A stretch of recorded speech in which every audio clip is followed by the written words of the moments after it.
नमस्कार, मी सुभाष सौ. आपण पाहता दैनिक राज्य लोकतंत्राला मुद्दा लोकतंत्राचा पटलं तर बघा, तर कशाला हवे आंदोलन. राज्यामध्ये सध्या महत्वाचा मुद्दा म्हणजे आरक्षणाचा. याच आरक्षणावर अनेक आंदोलने झाले आहेत. ही आंदोलने नियमाने होत आहेत. कधी आरक्षण हवं म्हणून, तर कुठे आरक्षणाला विरोध म्हणून. पण मुद्दा लोकतंत्राचा आहे. तो काय आहे तुम्हाला पटेल किंवा नाही हा तुमचा भाग. आरक्षण हे शिक्षण आणि नोकरी याच्यासाठी हवे.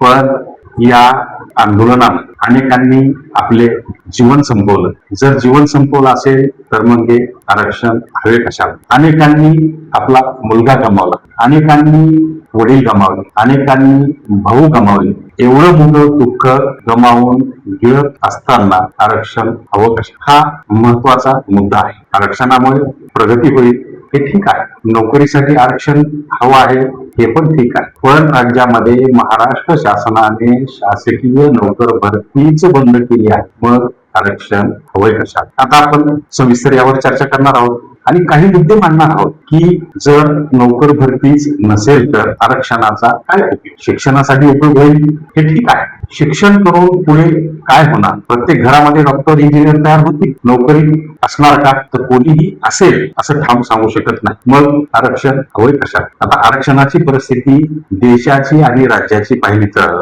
देशामध्ये अनुसूचित जाती 15%, अनुसूचित जमाती 7.5%, इतर मागासवर्गीय म्हणजे ओबीसी यांना 27% आणि आर्थिक दुर्बल घटक जे ईडब्ल्यूएस आहे, जे विशेष कायद्याने आणि 103वी घटना दुरुस्ती करून जे 10% आरक्षण दिलं गेलं आहे, हे आहे केंद्राचं. परंतु राज्यामध्ये अशीच परिस्थिती आहे, यापेक्षा अधिक. सर्वोच्च न्यायालयाने 50%पेक्षा अधिक आरक्षण दिलं जाऊ नये हे स्पष्ट असताना देखील काही पर्याय वगळता आरक्षण वाढी दिलं गेलं. राज्यामध्ये ही आकडेवारी 52%च्याही पुढे जाते. मग आता मराठा समाजाला दिलेलं आरक्षण टिकेल का असाही प्रश्न काहींना वाटत. परंतु तो घटना दुरुस्ती करून 10% आरक्षण दिलं आहे, त्यामुळे ते आरक्षण टिकलंच आहे. राज्यामध्ये एससींना 13%, एसटींना 7%, ओबीसींना 19%, इतर मागास प्रवर्गांना 2%, विमुक्त जातींना 3%, भटक्या जमाती NABCD असं मिळून 7.5%.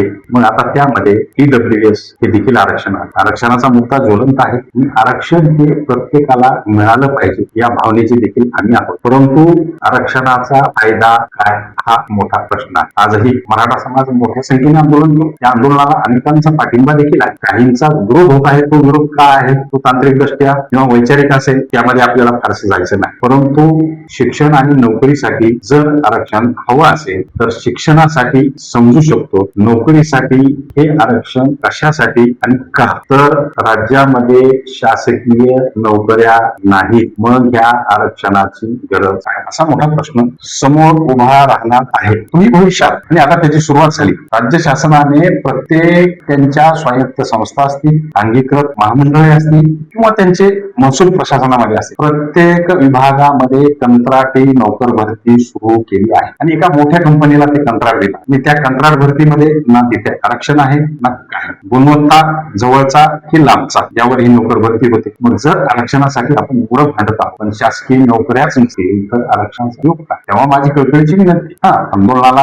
चालू राहू द्या, तुमच्या मागण्या मांडा. लोकशाही आहे, लोकशाहीमध्ये आंदोलन करण्याचा अधिकार आहे. पण ज्या आपण आपल्या पाल्यांसाठी जे आंदोलन करू, पाल्यांचं भविष्य जर पुढे घडणार नसेल तर आंदोलनाचं आणि आरक्षणाचं काय करायचं. तेव्हा माझी विनंती सगळ्याच आंदोलन, मराठा समाजाचा असो, ओबीसी समाजाचा असो किंवा इतर सर्व समाजाचा असो, आपल्या मागण्यांच्या किंवा आरक्षणासाठी आंदोलन करण्याच्या सर्वांनी वेगवेगळ्या ठिकाणी आपल्या पद्धतीने मोठं आरक्षण उभं केलं पाहिजे. ते आपल्या पाल्यासाठी आणि ते कोणतं असावं तर ते आंदोलन राज्य शासनाने स्वतः नोकर भरती करावी, राज्य शासनाने नेमलेले कंत्राटी भरती रद्द करावी यासाठी. जर ही कंत्राट भरती आणि कंत्राटीकरण नोकरीमध्ये बंद झालं तरच आरक्षणाचा फायदा होईल. अन्यथा शिक्षण मिळेल, उच्च शिक्षित ही आपली पाल्य होतील, उद्या ते डॉक्टर होतील, इंजिनियर होतील, परंतु नोकऱ्या मिळणार नाही आणि अनेक घरामध्ये सुशिक्षित बेरोजगारांची संख्या वाढेल. सुशिक्षित नाही, उच्च शिक्षित तरुणांची संख्या वाढेल. त्यामुळे